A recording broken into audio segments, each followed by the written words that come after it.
네, 안녕하십니까. 오늘은 신구약 중간사 8강을 나가겠습니다. 신구약 중간사 8강, 바벨론을 나가는데, 그 바벨론에서도 다니엘서 세 번째 강의를 나가겠습니다. 우리 지난 시간에 7장, 8장, 9장, 다니엘서 7장, 8장, 9장, 다니엘서 1장부터 6장까지는 역사에 관한 내용이고요. 그 다음에 7장부터는 12장까지는 미래에 있을 일들에 대한 예언에 관한 책입니다. 그래서 굉장히 어렵습니다. 아, 특별히 이것을 해석하는 것은 요한계시록과 같이 나가야 되며 또 에스겔서와 같이 나가야 됩니다. 이제 요한계시록 이제 조금 이따 나가겠지만 요한계시록을 문자적으로 해석할 거냐 상징적으로 해석할 거냐가 중요한데 지금 나가면서 다시 한번 이야기를 하는데 우리 지난 시간에 9장에서 70일을 좀 뒤로 돌아가 보겠습니다. 70일에 대해서 배웠었는데 그 70일에가 무엇이냐? 잠깐만 좀 올라가 보겠습니다. 요거죠. 70일에. 자, 9장 24절에 보면 내 성과 내 거룩한 성을 위하여 70일을 기한으로 정했으니, 그러니까 지금부터 지금 이때 이 글을 썼을 때가 다리오 바벨론 시대 때죠. 이때부터 해가지고 471회를 72일의 뒤래요. 그러니까 요것을 어떻게 계산을 하냐? 70이죠. 1에는 보통 7을 이야기합니다. 7일. 근데 여기서는 우리가 통상적으로 7년을 이야기를 합니다. 그래서 7, 7에 49, 490년을 상징을 하고 의미를 하는데 490년 뒤에는 도대체 어떠한 일이 있을 거냐? 지금으로부터 500년 뒤면 이제 예수님이 오세요. 그때 정하였느니 허물이 그치며 죄가 끝나며 죄악이 용서되며 영원한 의가 드러나며 환상과 예언이 응하며 또 지극히 거룩한 이가 기름 부음을 받으리라. 초림을 이야기하는 거죠. 바로 예수를 이야기하는 겁니다. 그래서 이제 다리오 첫 때 538년부터 해가지고 490년을 빼면 48년이 남는데 이제 요게 죄송합니다. AD가 아니라 BC 48년입니다. 그때 이제 유대 침공이 일어나고서 이제 예수님이 오시는 그때를 이야기를 합니다. 이제 요거를 정확하게 숫자를 계산해 가지고 막 하시는 분들이 있어요. 이제 그거를 우리가 세대주의 또 문자적인 해석이라고 하는데 그거를 무시할 수는 없습니다. 하나님께서 예레미야 이사야에서 70년 동안 너희들이 그 포로 생활을 하리라. 그 70년은 정확하게 70년을 이야기를 합니다. 그래서 그런 것도 상징적이다라고 이야기를 할 수는 없죠. 그러니까 우리가 490년도 상징적인 숫자다라고만 이야기는 할 수는 없지만 너무 숫자에 심취되어 있으면 특히 이단들이 굉장히 이 숫자에 심취해 있습니다. 그래서 막 숫자적으로 다가오고 이게 이렇게 나와 있는데 너 알았냐? 이제 언제면 예수님이 오신대 뭐 이런 얘기를 해요. 그래서 이런 숫자 좋아하시는 분들은 계산해 가지고 2023년에 예수님이 재림하실 거다 이렇게 말씀하시는 분들 있을 거예요. 재작년에 어떤 분들은 지금이 2025년이죠. 그러니까 2030년에 예수님이 오실 거다. 뭐 이렇게 숫자적으로 계산을 해서 말씀하시는 분들도 계십니다. 그런데 요거를 이렇게 해석하는 이렇게 해석하시는 분들도 있다라고 말씀드리는 겁니다. 자, 이제 요거를 이 고레스는 이제 페르시아죠. 페르시아의 첫 번째 왕 이 고레스는 예레미야에서도 언급이 되어 있고 이사야서에서도 언급이 되어 있습니다. 153년 전에 이미 예언되어 있던 사람이에요. 이름까지도 벌써 이렇게 언급이 되어 있습니다. 그러나 근데 여기 또 나와요. 25절에 너는 깨달아 알지니라 예루살렘을 중건하는 영이 날 때부터 기름 부음을 받은 자 곧 왕이 일어나기까지 7이레와 62이레가 지날 것이요. 요거는 어떻게 해석이 되냐면 7일에 49년과 62일에가 지날 것이요. 그래서 434년이거든요. 이거를 더하게 되면 483년이에요. 근데 아까 그 71회라는 490년하고 7년의 차이가 있지요. 7년이 지금 어디 갔죠? 12장에 보면 또 대환란 7년이 나옵니다. 그거와 합쳐지면 490년이다. 그래서 71회와 어떤 분들은 71회와 7일회와 62일회가 다른 날이다 라고 말씀하시는 분들도 있고, 어떤 분들은 같은 날이다, 같은 의미다 라고 이야기하시는 분들도 있습니다. 근데 그래서 이걸 문자적으로 해석할 것이냐, 상징적으로 해석할 거냐, 그리고 이걸 같은 날로 볼 거냐, 다른 날로 볼 거냐도 다르는데, 요한계시록에서도 마찬가지예요. 이제 6장부터 16장까지가 이제 재앙이 나오는데, 거기에는 인재앙, 나팔재앙, 대접재앙이 나오는데, 이걸 가지고도 같은 재앙이다 아니면 다른 재앙이다 라고 이야기를 하는데, 지금 다니엘의 꿈도 마찬가지예요. 느부갓네살 왕이 신상 꿈을 꾸었을 때 신상 꿈을 꾼 거 2장과 또 7장에서 또 다니엘이 꿈을 꾸지요. 짐승에 관해서 꿈을 꿉니다. 근데 같은 내용이죠. 그리고 8장에서 또 숫양과 숫염소가 나와요. 그것도 같은 꿈입니다. 이렇게 세 가지가 다른 꿈을 꾸어지는데 같은 내용이에요. 저기도 마찬가지입니다. 요셉도 꿈을 꾸는데 벼 집단이 12개가 자기한테 절을 하죠. 또 나중에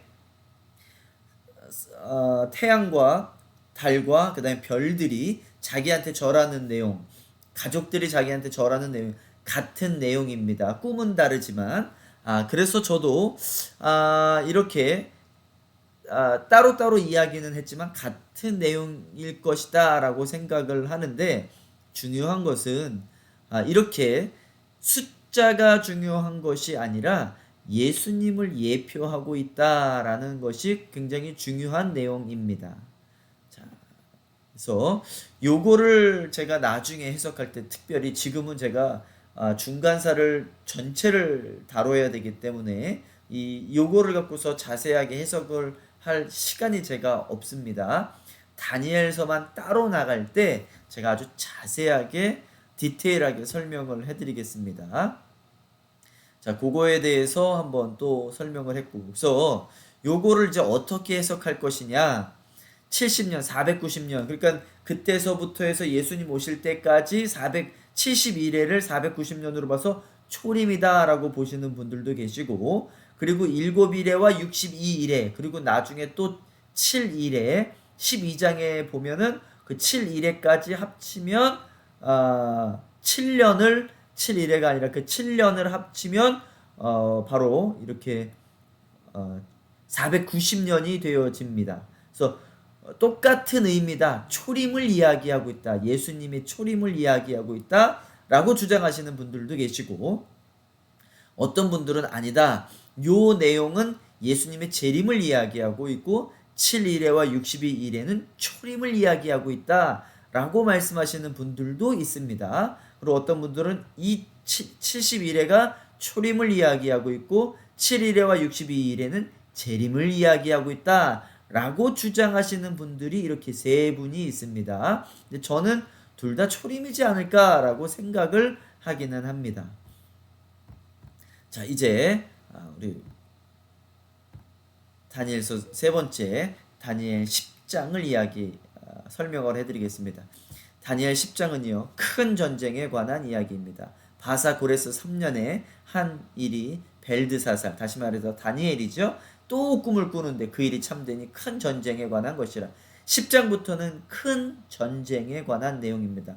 이 큰 전쟁도 세 가지가 있어요. 첫째는 예수님 오시기 전에 이제 마카비 혁명이 일어나요.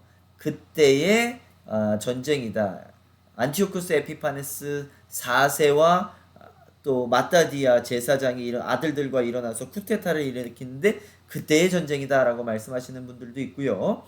또 AD 70년도 때 디도 장군이 예루살렘을 멸망할 때 예수님이 돌아가시고 40년 뒤에 AD 70년에 디도 장군이 예루살렘 성전을 무너뜨릴 때 그때의 큰 전쟁이다라고 말씀하시는 분들도 있고요. 그리고 맨 마지막 요한계시록의 우리의 마지막 그 전쟁, 아마겟돈 전쟁이라고 보통 이야기를 하는데 그 전쟁에 관한 이야기일 것이다 라고 이야기를 하는데 저는 셋 다 맞다라고 생각하는. 역사는요 항상 예표를 보여줘요. 그리고 진짜가 일어납니다. 그러니까 저는 이 모든 게 맞다라고 하는 게 앞에 예표를 보여주다가 진짜 큰 게 꽝 하고서 나타나기 때문에 저는 그 세 가지 사건이 다 맞다라고 보고 있습니다. 자, 그 꿈이 어땠냐면 히데겔 첫째 달 24일에 내가 히데겔이라는 큰 강가에 있는데 그때 내가 눈을 들어 바라본 즉 한 사람이 세마포 이슬 입고 허리에는 우바스 순금 띠를 띠었더라. 또 그의 몸은 황옥 같고 그의 얼굴빛은 번갯빛 같고 그의 눈은 횃불 같고 그의 팔과 발은 금빛난 녹과 같고 그의 말소리는 무리의 소리와 같더라. 예수님을 상징을 하는 거지요. 이 환상을 나 다니엘이 홀로 보았고 나와 함께 한 사람들이 이 환상을 보지 못하였도다. 어디서 많이 본 내용 아닙니까? 사도행전에 보면 다메섹에서 사울이죠 그때는 예수님 믿는 사람들 잡으러 갈 때 다메섹에서 빛을 보았는데 음성을 들었고 빛을 보았는데 자기만 듣고 보았다라는 내용하고 똑같죠. 그러므로 나만 홀로 있어서 이 큰 환상을 볼 때에 내 몸에 힘이 쭉 빠졌다. 힘이 쭉 빠졌다라는 내용은 그 요한계시록에서도 또 나오는 내용입니다. 나의 힘이 다 없어져.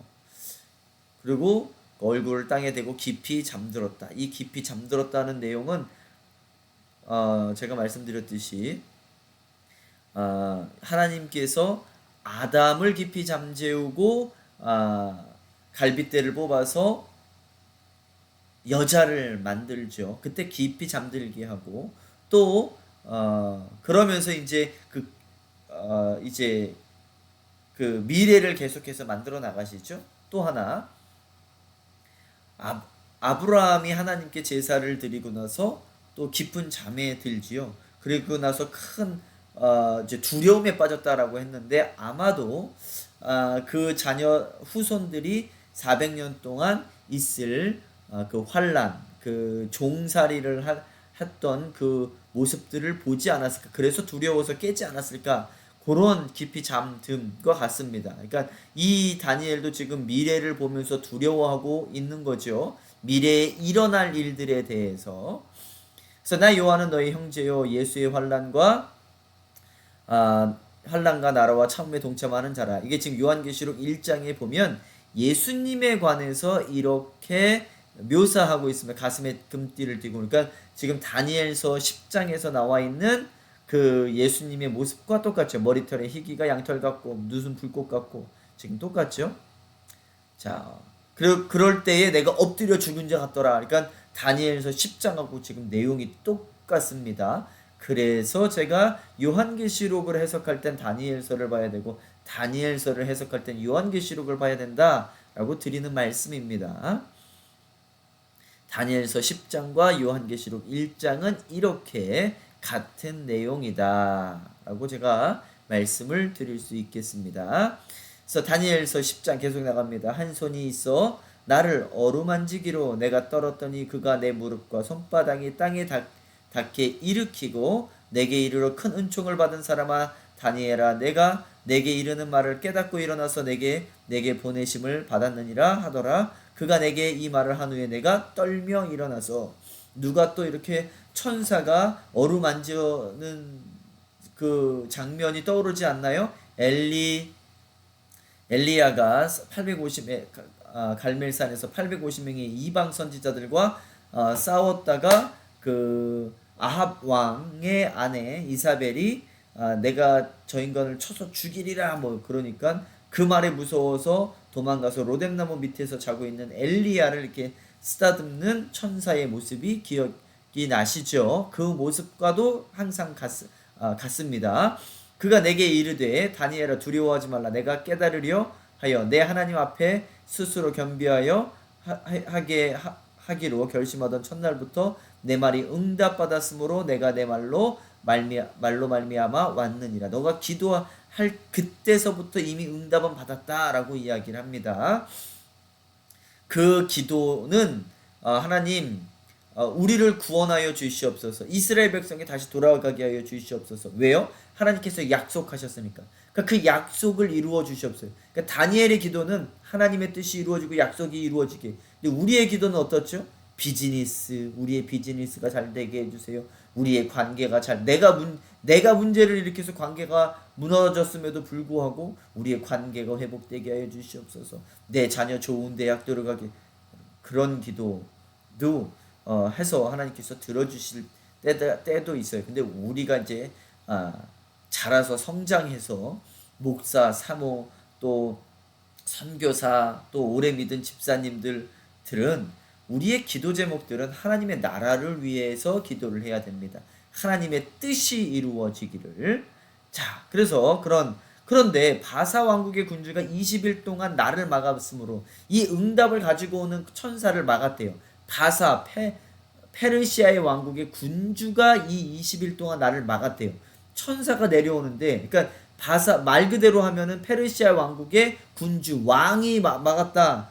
그런 의미가 아니라 천사를 영적인 존재를 막을 수 있는 사람은 영적인 사람이겠죠. 그러니까 페르시아 왕국 뒤에 있는 그러한 악한 영적인 존재가 나를 막았다. 아마 이 좋은 소식을 가지고 온 천사는 가브리엘이겠지요.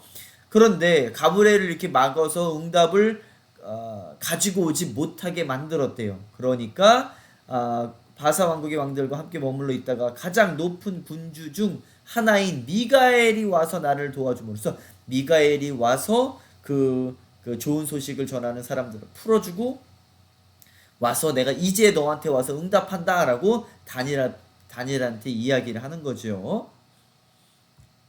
자, 이제 내가 마지막 날에 내 백성이 당할 일을 내게 깨닫게 하러 왔노라. 마지막 날에 내 백성이 당할 일, 그것이 디도 장군, AD 70년에 디도 장군이 예루살렘 성전을 완전 멸망시키는 그때를 이야기하는 거기도 하고, 또 마지막 때 예수님 오실 때의 아마겟돈 전쟁을 이야기하는 것이라고 저는 둘 다 믿습니다. 그가 이런 말로 내게 이를 때에 내가 곧 얼굴을 땅에 향하고 말문이 막혔더니 인자와 같은 이가 있어 내 입술을 만진지라. 인자와 같은 이는 바로 예수님을 말씀하시는 거죠. 내가 곧 입을 열어 내 앞에 서 있는 자에게 말하여 이르되 내 주여 환상으로 말미암아 근심이 내게 더함으로 내가 힘이 없어졌나이다. 내 몸에 힘이 없어졌고 호흡이 남지 아니하여서 싸우니 내 주의 종이 어찌 능히 내 주와 더불어 말씀할 수 있사오리까. 또 사람의 모양 같은 것이 하나가 나를 만지며 나를 강건하게 하여 이르되 큰 은총을 받은 사람아 두려워하지 말라. 평안하라 건강하라 이와 같이 내게 말하매 내가 곧 힘이 나서 이르되 내 주께서 나를 강건하게 하였사오니 말씀하옵소서.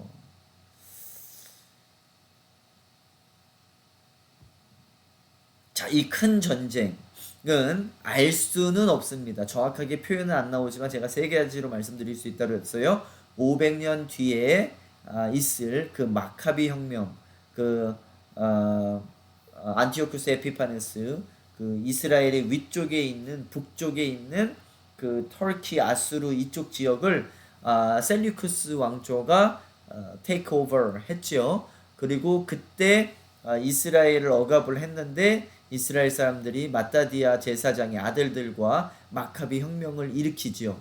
그래서 그때 전쟁을 이야기하는 거다라고 말씀하시는 분들도 계시고, 아니다, 그때로부터 또 100년 뒤에 AD 70년에 디도 장군이 이스라엘 성전을 멸망시키는데 그것을 이야기해요. 그때 어마어마하게 이스라엘 사람들이 죽습니다. 그래서 아니다, 100년 뒤에 AD 70년에 디도 장군이 이스라엘 성전을 멸망시키는데 그것을 이야기해요. 그때 어마어마하게 이스라엘 사람들이 죽습니다. 그래서 아니다, 100년 뒤에 AD 70년에 디도 장군이 이스라엘 성전을 멸망시키는데 그것을 이야기해요. 그때 어마어마하게 이스라엘 사람들이 죽습니다. 마지막 때에 요한계시록에 나와 있는 아마겟돈 전쟁을 이야기하는 것이다 라고 말씀하시는 분들도 있습니다. 자, 이제 11장은 또 어떠한 내용이 나오냐? 페르시아, 아수르, 바벨론, 페르시아가 끝나고 이제 헬라가 나오죠. 헬라에 대한 예언입니다. 자, 우리 11장. 또 내가 또 메대 사람 다리오 원년에 일어나 그를 도와서 그를 강하게 한 일이 있었느니라. 이제 내가 참된 것을 보이리라. 보라, 바사에서 또 새 왕들이 일어날 거요. 바사는 페르시아를 이야기합니다. 새 왕이 일어난대요. 그 후 넷째는, 네 번째 왕은 그들보다 심히 부유할 것이요. 그가 그 부유함으로 강하여 진 후에는 모든 사람을 충동하여 헬라 왕국을 칠 것이며 장차 한 능력 있는 왕이 일어나서 큰 원세로 다스리며 자기 마음대로 행하리라. 그러니까 헬라를 막 그리스 나라를 치려고 하는데 결국은 못 쳐요. 그래서 이 헬라가 결국은 이 페르시아 바사를 무너뜨립니다. 그 무너뜨리는 왕이 알렉산더죠. 이게 지금 2절 3절이 그 내용을 이야기하는 거예요. 앞에서 그랬죠. 2절에서 바사의, 다시 말해서 페르시아의 왕의 3명의 강한 왕들이 나온다고 했는데 첫 번째 왕이 고레스예요. 페르시아를 세운 나라 왕입니다. 페르시아 설명하면서 곧바로 이제 이 다음 강의 시간대는 페르시아에 관한 내용인데, 페르시아에 설명하면서 제가 고레스 다리오 왕에 대해서 자세하게 설명하겠습니다. 고레스 왕이 죽고 아들 캄비세스가 한 1년 정도 왕위를 계승을 합니다. 근데 뭐 이렇게 금방 죽었기 때문에 중요한 사람이 아니에요. 이제 가짜 스메리드스, 이제 이 캄비세스의 동생 스메리드스가 왕이 되어지는데 이 사람도 금방 뭐 몇 개월 만에 죽습니다. 이 사람은 중요한 사람이 아니고, 이제 네 번째 왕 다리우스 왕, 다섯 번째 크세르크세스, 여섯 번째 아닥사스 왕이 중요한 사람들이에요. 이 고레스 왕이 이스라엘 사람들을 다시 돌려보내죠. 귀환시키죠. 그리고 다리우스 왕이 가서 니네들 성전을 세워라 그랬는데 세우지를 못해요. 사마리아 사람들이 하도 막아가지고. 그래서 다리우스 왕이 그 조서를 보내서 그 사람들 성전 세우게 내버려둬 하고서 성전을 세우는 사람이 다리우스 왕이고요. 그 다음에 이 크세르크세스는 성경에 나오는 아하수에로 왕입니다. 여러분들이 너무나도 잘 알고 있는 에스더의 남편이 아하수에로, 세상 역사론 크세르크세스. 이 아들이 아닥사스다인데, 이 아닥사스다 왕은 또 에스라와 느헤미야를 보내는 사람이죠. 이 사람이 굉장히 아주 센 사람이, 앞에 세 왕보다도 이 세 사람도 굉장히 큰, 성경에 나왔을 때 큰 왕이다라고 할 땐 세상적으로도 크지만 성경적으로도 큰 일을 행했다. 이스라엘 사람들에 대해서, 하나님 일에 대해서 큰 일을 행했다라고 해석을 하시면 될 겁니다. 근데 이 사람들이 이제 이제 이렇게 다 헬라 그리스 제국을 쳐서 다 무너뜨리고 먹으려고 했는데 결국은 안 됐어요. 그래서 이 다리우스 3세랑 알렉산더랑 싸웠다가 알렉산더가 이기죠. 그리고 이제 큰 왕이 나타났다라고 이야기를 하는 겁니다. 3절에서 4절은 그러나 그가 강성할 때에, 알렉산더가 강해질 때에 그의 나라가 갈라져서 천하 사방에 나뉘어질 것이나 그의 자손에게로 돌아가지도 아니할 것이요 또 자기가 주장하던 권세대로도 되지 아니하리니 이는 그 나라가 뽑혀서 그 외에 다른 사람에게로 돌아갈 것임이니라. 그 네 장군이 같습니다. 근데 남방 왕들은 강할 것이며 그 군주들 중 하나는 그보다 강하여 권세를 떨치리니 그의 권세가 심히 클 것이요. 남방 왕은 또 무엇인가 설명해 드리겠습니다. 자, 이제 여기가 다 바사 나라였어요. 페르시아 나라였어요. 근데 이 페르시아가 자꾸 그리스를 치러 올라갔다가 그리스한테, 알렉산더한테 다 깨지고, 이 알렉산더가 이 모든 페르시아 땅을 다 점령을 하게 됩니다. 근데 20살 때부터 전쟁을 치기 시작해서 30살, 10년 만에 이 전 세상을 다 가져요. 그리고 요절합니다. 그리고 나서 그 네 장군들, 그 밑에 있는 리시마커스, 카산드로, 프톨레마이오스, 그 다음에 셀류쿠스가 땅을 나누어 갖게 되어져요. 그리고 요 왕을 이스라엘을 중심으로 해서 위에 셀류쿠스를 북방왕, 그리고 이 이스라엘을 중심으로 해서 밑에 있는 나라를 남방왕이라고 해요. 그러니까 남방왕이다 그러면 프톨레마이오스를 이야기하고 있고, 북방왕이다 그러면 셀류쿠스를 이야기하고 있습니다.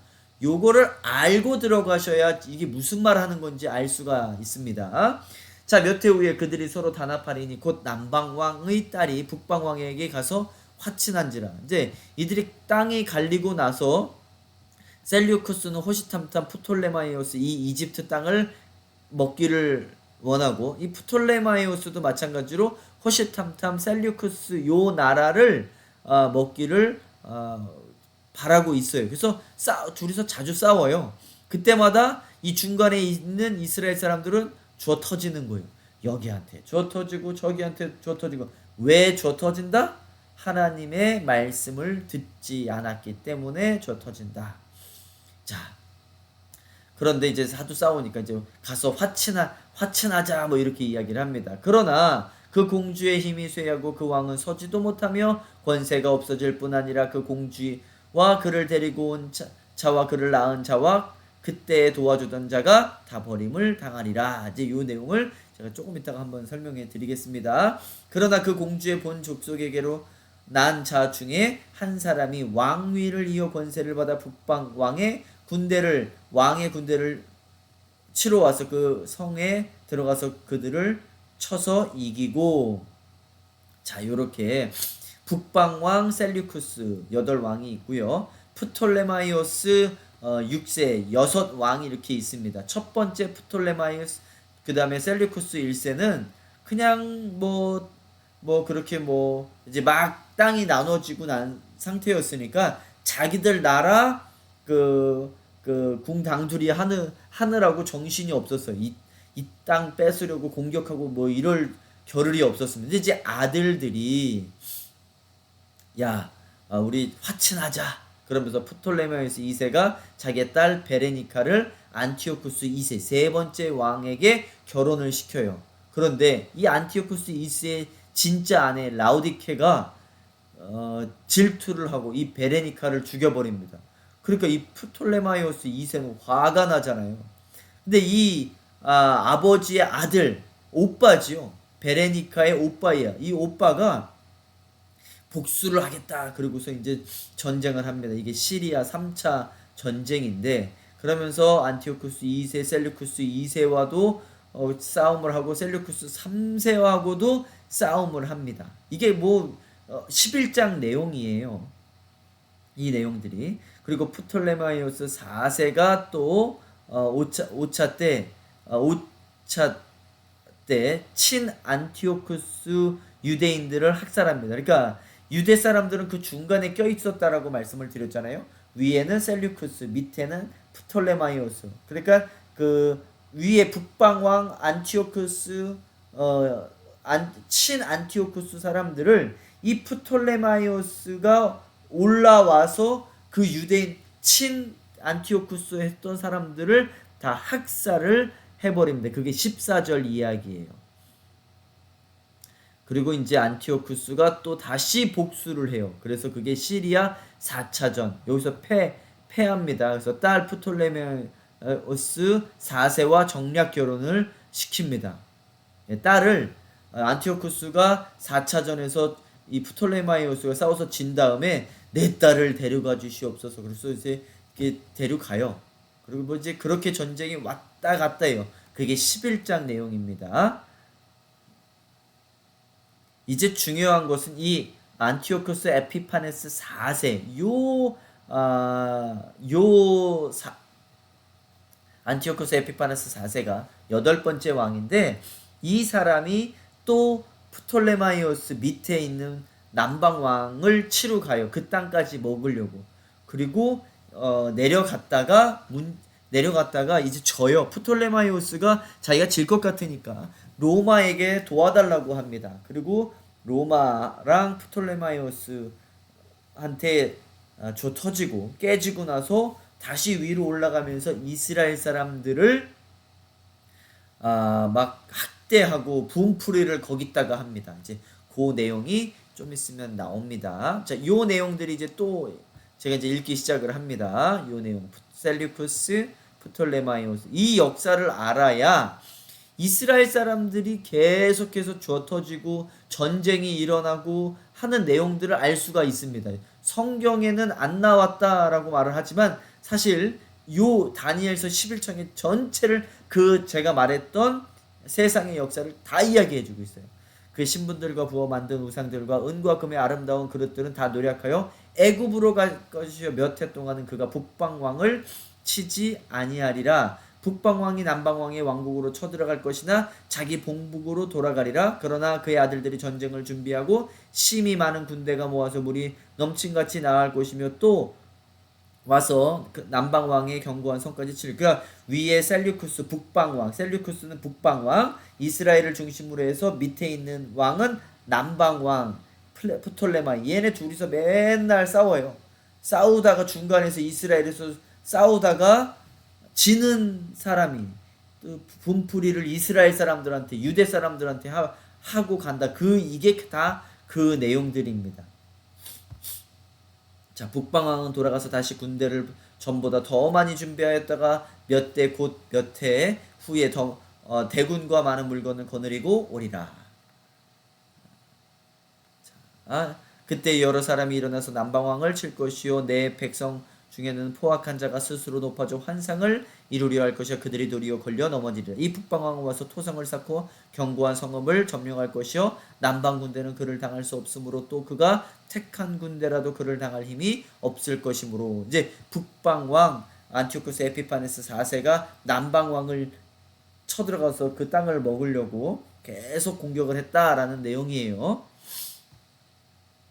오직 와서 치는 자가 자기 마음대로 행하리니 그를 당할 사람이 없겠고 그는 영화로운 땅에 설 곳이요 그의 손에는 멸망이 있으리라. 그가 결심하고 전국의 힘을 다하여 이르렀다가 그와 하친할 것이요 또 여자의 딸을 그에게 주어 그의 나라를 망하게 하려 할 것이나 이루지 못하리라. 그에게 무익하리라. 그 위에 그가 그의 얼굴을 바닷가로 돌려 많이 점령할 것이나 한 장군이 나타나서 그의 정복을 그치게 하고 그 수치를 그에게로 돌릴 것이니. 그러니까 북방왕 안티오쿠스 에피파네스 4세가 내려와서 남방왕을 쳐요. 그래서 다 이겼는데 한 장군이 나타나서 로마의 한 장군이 나타나서 이를 도와줍니다. 그래가지고 이 셀류쿠스 나라는 안티오쿠스 에피파네스 4세는 다시 북방으로 도망가죠. 그래서 드디어 그 얼굴을 돌려 땅 산성들로 향할 것이나 거쳐 넘어지고 다시는 보이지 아니하리라. 그 왕위를 이을 자가 압제자를 그 나라의 아름다운 곳으로 두루다니게 할 것이나 그는 분노함이나 싸움이 없이 몇 날이 못되어 망할 것이요 또 그의 왕위를 이을 자는 비천한 사람이라. 그 나라의 영광을 그에게 주지 아니할 것이니라. 그가 평안할 때에 타서 속임수로 그 나라를 얻을 것이며 넘치는 물 같은 군대가 그에게 넘침으로 말미암아 패할 것이요 동맹한 왕도 그렇게 될 것이며 그와 약전 후에 그는 거짓을 행하여 올라올 것이요 소수의 백성을 가지고 세력을 얻을 것이며 그가 평안한 때에 그 지방의 가장 기름진 곳에 들어와서 그의 조상들과 조상들의 조상이 행하지 못하는 것을 행할 것이요 그는 노력하고 탈취한 재물을 무리에게 흩어주며 계략을 세워 얼마 동안 산성들을 칠 것인데 때가 이르기까지 그리하리라. 이제 막 북방하고 남방하고 계속 싸우는 이야기를 해주고 있습니다. 이 두 왕이 마음에 서로 해오자 하여 계속 싸운다. 이렇게 이야기를 해요. 근데 중간에서 두드려 맞는 사람은 계속 이스라엘이다 라고 말씀을 하죠. 그리고 나서 이 셀루쿠스 에피파네스, 안티오쿠스 에피파네스가 북쪽으로 다시 도망가면서 어떻게 하냐. 이스라엘 사람들을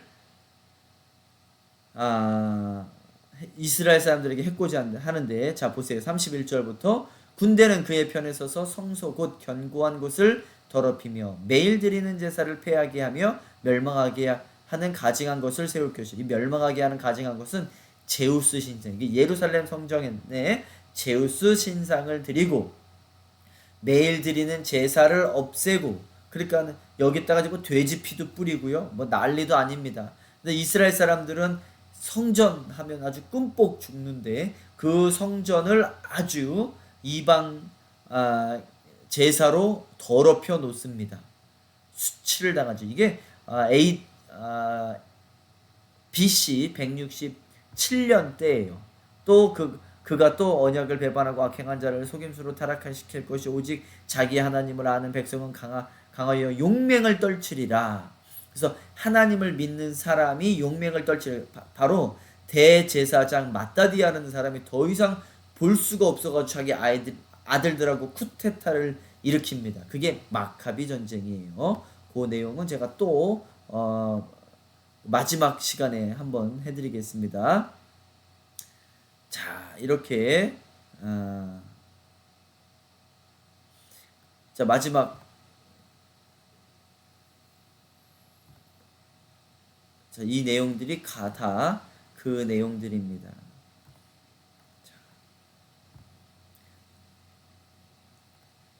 자, 11장은 다시 한번 또 말씀드립니다. 헬라가 네 나라로 사방으로 나뉘었다. 네 나라로 나뉘었다라는 내용이 있죠. 그리고 특별히 북방왕 셀류크스 왕조와 남방왕 프톨레마이오스 왕들이 치고받고 싸웠다. 그 중간에 이스라엘 사람들은 아주 골병이 들었다. 고래 싸움에 새우등이 터졌다.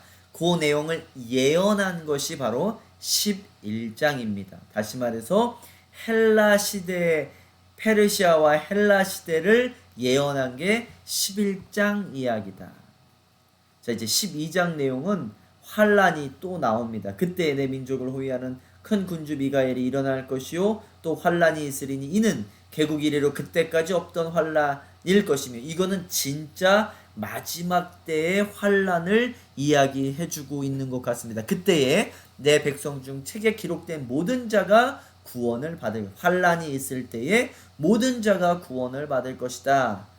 요 내용은 요한계시록과 굉장히 똑같은 이야기죠. 땅의 티끌 가운데서 자는 자 중에서도 많은 사람이 깨어나 영생을 받는 자도 있겠고 수치를 당하여서 부끄러움을 당할 자도 있을 것이며, 그러니까 지옥 갈 사람, 천국 갈 사람을 이야기하는 거죠. 요 마지막 환란을 1일에를 7년이죠. 7년을 아까 전에 62일에와 7일에 합쳐서 483년이 됐는데, 요 마지막 원일에 마지막 환란 합쳐져서 490년이다 70일에다 뭐 이렇게 설명하기도 합니다. 너무 헷갈리면 그 부분에 대해서는 그냥 우리가 넘어가도 상관은 없습니다. 자, 이 환란이 마지막에 있을, 요한계시록에 있을 6장, 그 다음에 8, 9장, 6장의 인심판, 8, 9장의 나팔심판, 나팔재앙, 심판, 나팔, 심판, 나팔재앙 같습니다. 그리고 16장에 있을 대접심판, 요 6장부터 16장에 있는 환란을 이야기하는 것이다 라고 말씀을 드릴 수 있습니다.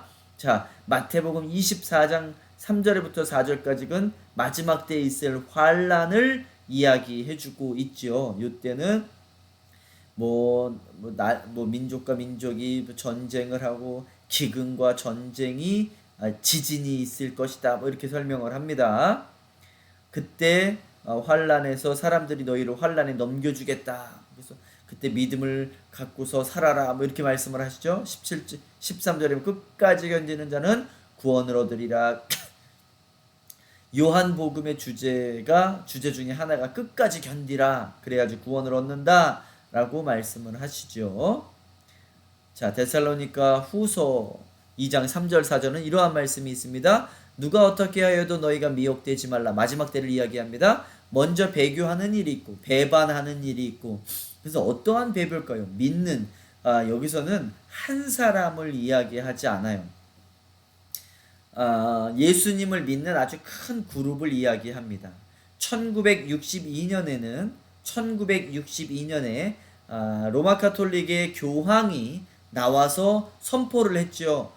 우리에게는 더 이상 예수를 통해서만 구원을 받지 않는다. 구원론을 바꿔버렸습니다. 구원론을 바꿔버려서 예수님뿐만 아니라 다른 종교에도 구원이 있다라고 말하기 시작을 하죠. 그것을 이야기한다라고 주장하시는 분들도 있습니다. 이 배교라는 것이 저도 충분히 가능하다라고 봅니다.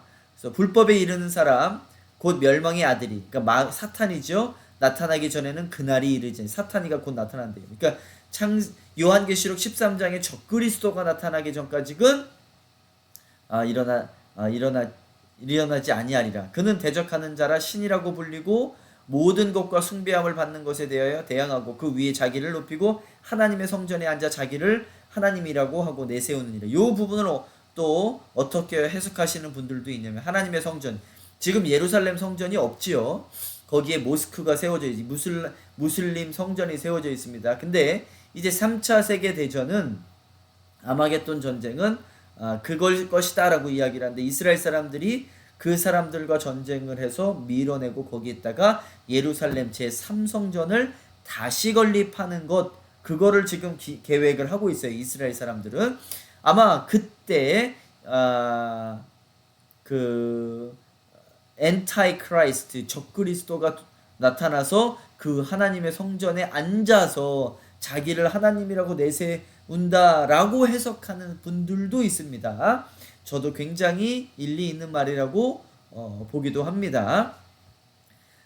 자, 계속해서 마태복음 23장의 가장 큰 환난들은 너무 힘들고 어려우니까 너희들이 산으로도 16절에 그때 유대에 있는 자들은 산으로 도망할지어다 지붕 위에 있는 자는 집 안에 있는 물건을 가지러 내려갈지도 말입니다. 이것은 아주 위험한 상황, 어려운 상황을 묘사해주고 있는 것이죠. 그래서 아이 뵌 자들, 젖 먹는 자들에게 화가 있을 것이다 라고 이야기를 하는데, 그 큰 환란이라는 것은 AD 70년대 디도, 영어로는 타이르스입니다. 그 디도 장군이 와서 예루살렘 성전을 다 무너뜨려 버리는데, 그때 예루살렘 성전을 딱 걸어 잠그고 로마 군대와 싸웁니다.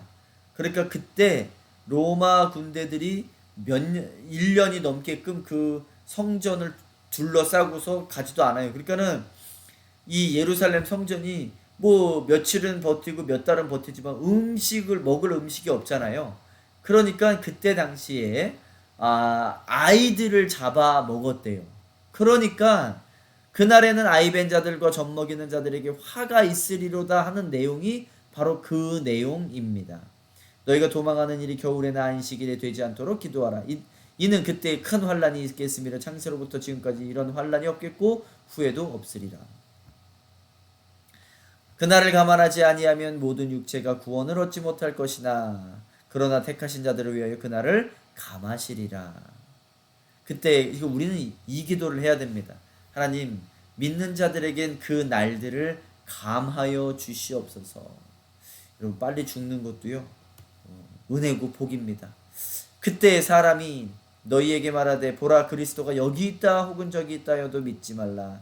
거짓 선지자들이 많이 나타난다라고 하는데, 요한계시록 13장에 보면 거짓 선지자도 나타나지요. 자, 이렇게 24장의 마지막 큰 환란을 설명을 해주고 있습니다.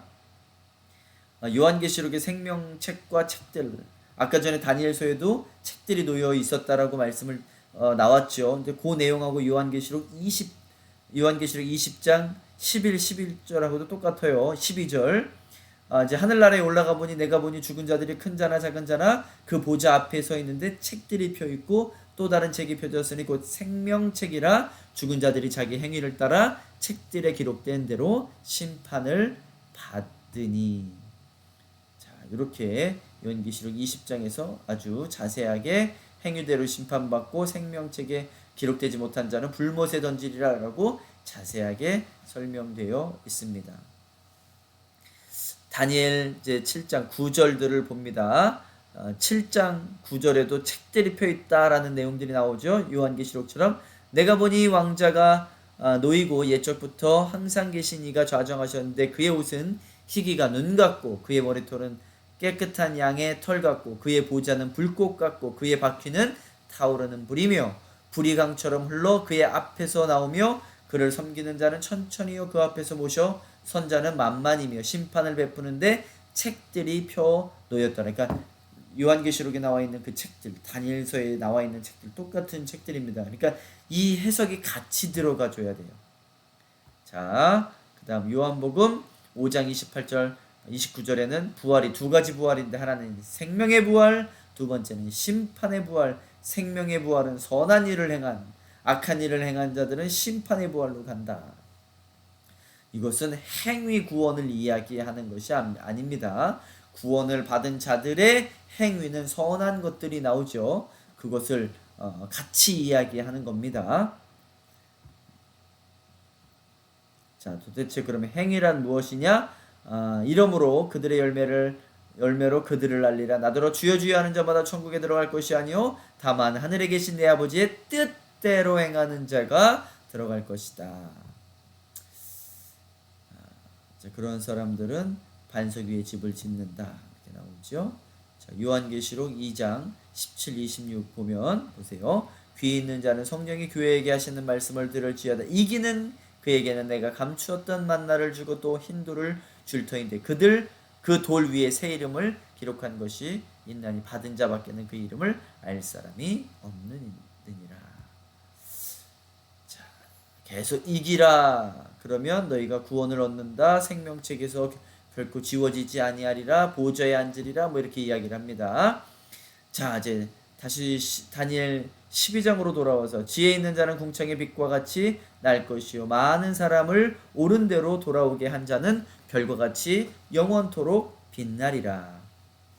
다니엘아 마지막 때까지 이 말을 간수하고 이 글을 봉함하라. 이 많은 사람이 빨리 왕래하며 지식이 더하리라. 나 다니엘이 본즉 다른 두 사람이 있어 하나는 강 쪽 이쪽 언덕에 섰고 하나는 강 저쪽 언덕에 섰더니 자, 이 말을 봉함하래요. seal하래요.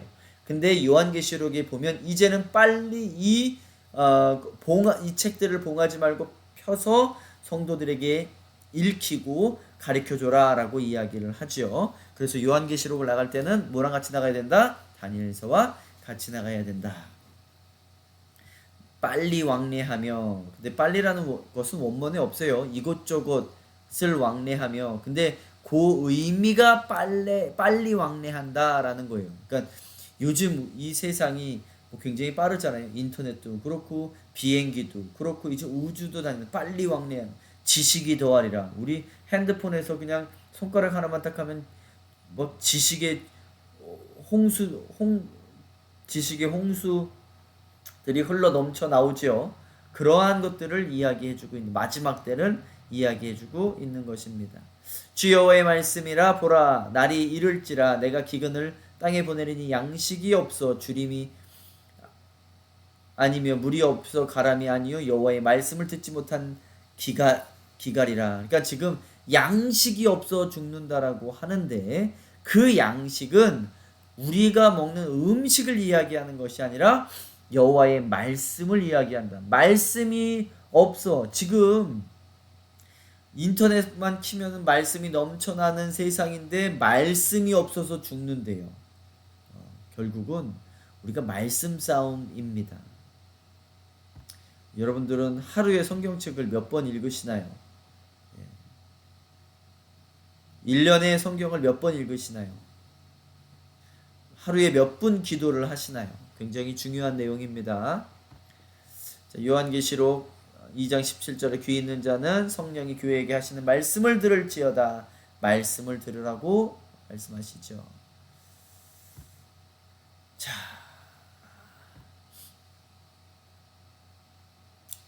이제 6절 갑니다. 그 중에 하나가 세마포 옷을 입은 자, 곧 강물 위쪽에 있는 자에게 이르되 이 놀라운 일의 끝이 어느 때까지냐 하더라. 내가 들은즉 세마포 옷을 입고 강물 위에 있는 자가 자기의 좌우 손에 들어 하늘을 향하여 영원히 살아계신 이를 가리켜 맹세하여 이르되 반드시 한때 두때 반때를 지나서 성도의 권세가 다 깨지기까지니이다 이니 그렇게 되면 모든 일이 끝나리이다 하더라. 그러니까 지금 이제 한때 두때 반때란 3년을 이야기합니다. 1260일 3년 반을 이야기를 해요. 그래서 7년 환란 동안에 예수님 믿는 사람들은 7년 전 환란을 할 것이다. 아니다. 3년 반이 7년 동안의 반인 3년 반이 지나고 나서 휴거를 받을 것이다. 뭐 이런 싸움들이 이때 일어나는 겁니다. 근데 너무 문자적으로만 해석하지 말고 우리가 그런들 우리가 이 날짜 오는 날짜를 안들 뭘 하겠으며 우리가 중요한 것은 지금 현재 우리가 기도하고 말씀을 읽느냐 안 읽느냐가 중요한 것이죠. 내가 듣고도 깨닫지 못한지라 내가 이르되 내 주여 이 모든 일의 결국이 어떠하겠나이까 하니 그가 이르되 다니엘아 갈지어다 이 말은 마지막 때까지 간수하고 봉함할 것임이니라. 많은 사람이 연단을 받아 스스로 정결하게 하며 희게할 것이나 악한 사람은 악을 행하리니 악한 자는 아무것도 깨닫지 못하되 오직 지혜 있는 자는 깨달으리라. 어떻게 깨닫냐? 성령 받고서 깨달을 수 있습니다. 사도행전 1장 8절에 보면 오직 성령이 너에게 임하면 너희가 권능을 받고 예루살렘 온 유대와 사마리아 땅끝까지 이르러 내 증인이 되리라 하시니라. 성령을 받아야 된다라고 말씀하시는 거죠. 자, 요한계시록 22장에는 또 내게 말하되 이 두루마리의 예언을 말씀을 임봉하지 말라. 아까 전에 다니엘서는 임봉하라 그랬는데 지금 이제 요한계시록에서 임봉하지 말라. 빨리 오픈을 해서 사람들에게 읽혀라 라고 이야기죠. 왜요? 예수님이 이제 오셨으니까. 예수님이 오신 다음부터는 성경책을 열어서 빨리빨리 해석을 하고 말씀대로 살아라 라고 말씀하시는 거죠. 자, 매일 드리는 제사를 폐하며 멸망하게 할 가증한 것을 세울 때부터 1290일을 지낼 것이며 3년 반을 이야기합니다. 기다려서 1335일까지 이르는 그 사람은 복이 있으리라. 그러니까 이 모든 것을 환란들을 이겨내는 자들이 복이 있다. 천국 갈 것이다. 너는 가서 마지막을 기다리라. 이는 내가 평안히 시대가 끝날에는 내 몫을 누릴 것임이라. 다니엘에게도 이렇게 이야기를 해주고 있지요. 자, 이 다니엘서가요 굉장히 중요합니다. 마지막 때도 어떻게 이야기하는지 그 중간사 400년 동안 역사가 없다고 이야기를 하지만 사실 다니엘서에서 아주 자세하게 잘 예언을 해주고 있습니다. 바벨론뿐만 아니라 페르시아, 헬라 때까지 심지어 로마 때까지도 아주 잘 예언을 해주고 있습니다. 자, 이 다음 시간부터는 페르시아에 관해서 이야기를 해주는데 그때도 이 다니엘서를 다시 가지고 와서 조금씩 더 설명을 해드리겠습니다.